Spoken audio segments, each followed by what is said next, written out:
Oh, Neil, you brought me to Stockholm, into a big building such like this, and what are we doing here? Blake, look, we're here at Pock. Let's take a look around the building. Hey, Pock! Should we... Hey, I got this. Yeah, hi, it's Blake Sampson. I'm here to see Martin Söderström. Signatures. No, we come to do stuff here. Yeah, I'm with Neil Donahue. Oh, what? It's the magic word. Big deal. Wow. You are a big deal around here.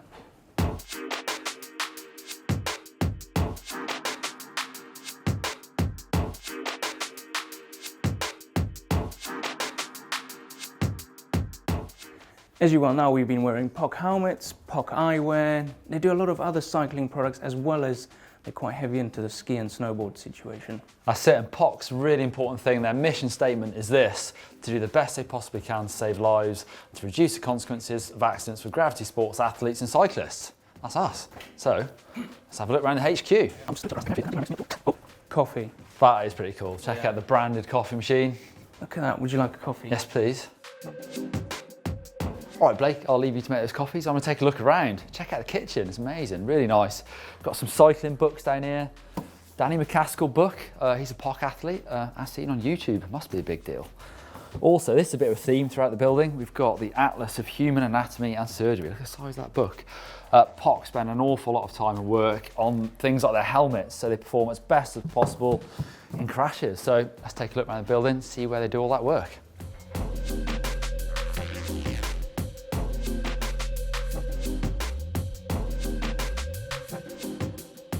So Pock have just celebrated their 10-year anniversary, and it all started with ski helmets, which they still make now, but also road bike helmets and the mountain bike helmets you see us wear. This is a Tectal that I wear myself actually. You can see on the back we've got this label that tells you all the stuff that goes into these helmets. So the shell is PC, the core is EPS.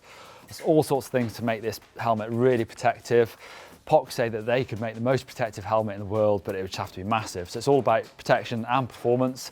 So let's talk to the main man, Oscar, about some of that technology that goes into these helmets. So what goes into making a Tectal helmet like this? So the Tectal is what we call an in-mold helmet. So we have this type of shell, which is a very thin, flexible shell, easy to deform, quite good at when it comes to it's simply easy to start deforming the liner, and the liner in this case is an EPS, which is a fairly normal kind of liner material, which is a single impact type of liner. So you have different shells for different helmets. I recognise this one. This is the Coron. I wore this at Andy's Pacifico, and that's different to, say, the Tectal? Yeah, so it's this one is a fiber reinforced shell, and the unique thing about the Coron is that because the normal fiber shell, whether it's fiberglass or carbon, they're mostly single impact shells, so they're brittle basically. Yeah. But what we have in this case is that we have a matrix and resin combination which is able to withstand multiple impacts. And then the liners, we have two different types of liner as well. I guess that depends on the different types of helmet. I recognise this one for most of the helmets are made from. Yes, so this is what you would find, I would say, in more than 90% of the helmets of the world. So EPS, expanded polystyrene, good liner material.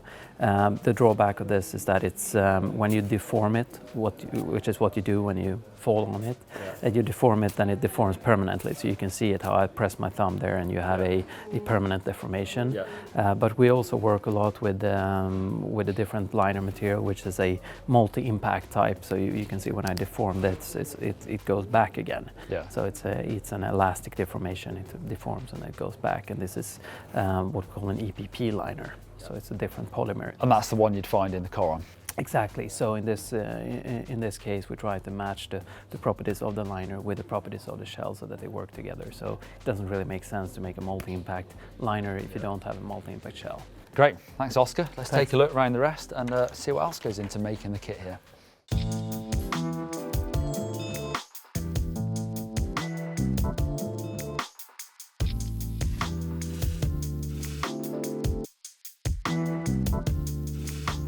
Even before any design work goes on, Pock work with some specialist units on medicine and performance. So that's Pock Labs and Pock Watts. Pock Labs is all about trying to prevent spinal and head injuries, and they work with some really well-respected experts who are specialists in those fields. And the Watts lab is all about performance, so some really high-tech stuff, so aerodynamics in wind tunnels, and also CFD, which stands for Computer Fluid Dynamics. One really cool department in Pock is Pock Aid, and they work on concepts and ideas for future products. So here's Johan to talk me through it. So what sort of things are you working on? So Pock Aid is all about integrating and finding electronic solutions and applications to support our mission. And not only work with the active protection, but also proactive and then also post-active. It's everything from more advanced technologies like airbag technologies that we actually have in our production line right now, but also have as a research object to see how we can use that kind of technologies. So currently this is just skiing technology, is it? So this specific product is for race skiers. So it's for high-speed athletes going really fast down the mountain and need an extra protection when they, have the rotation and the crash. Recco is one example of a really simple integration. We integrate a small radar reflector, and the back-end system at Recco is really, really cool.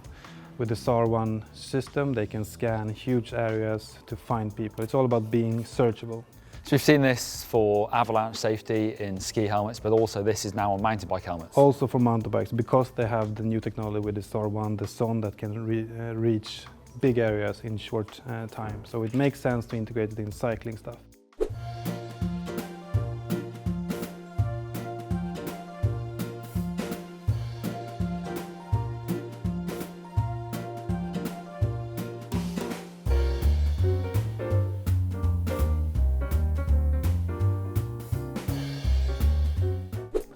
Now this is another cool piece of tech in the office. This is a ski helmet that Pock have been working on with this HI system in it. So that's helmet integrity. They've won loads of design awards for this. Just a concept at the moment.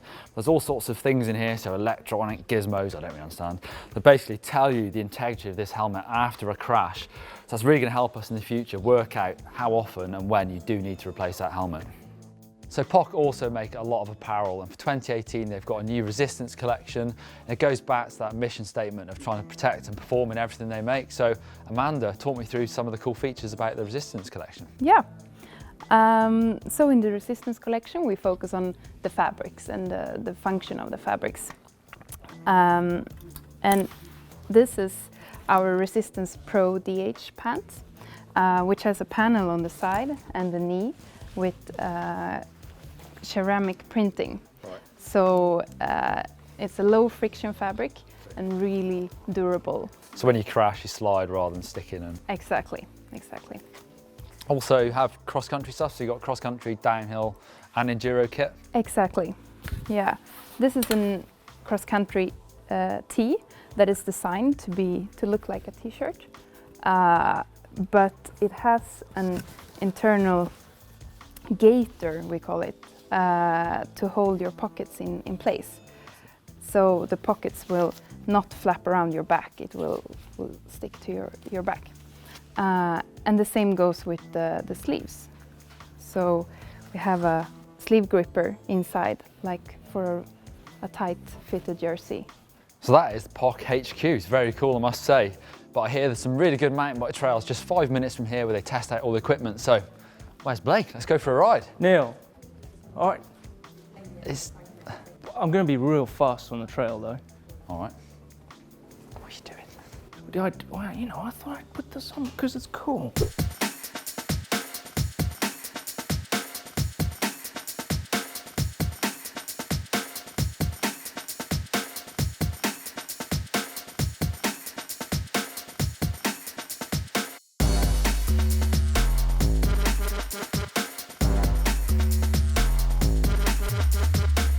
So that's a full Pock run walkthrough.